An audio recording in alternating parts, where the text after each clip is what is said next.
அன்பார்ந்தவர்களே, உங்கள் ஒவ்வொருவரையும் ஆண்டவர் இயேசுவின் நாமத்தினால் வாழ்த்துகிறேன், வரவேற்கிறேன். ஆமென். இன்றைய நாளுக்கான இறைவார்த்தை உணவு சீராக்கின் ஞானம் 1:13.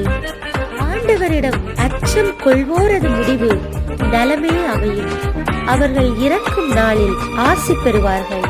ஆமென்.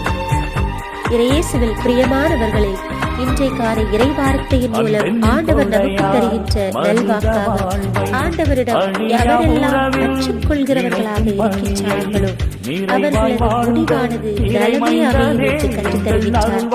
அவர்கள் இறக்கும் நாளில் ஆசி பெறுவார்கள் என்று வாக்கு தருகின்றார். எப்பொழுதுமே ஆண்டவரிடம் அச்சம் உள்ளவர்களாக ஆண்டவரோடு இணைந்து வாழ்வோம்.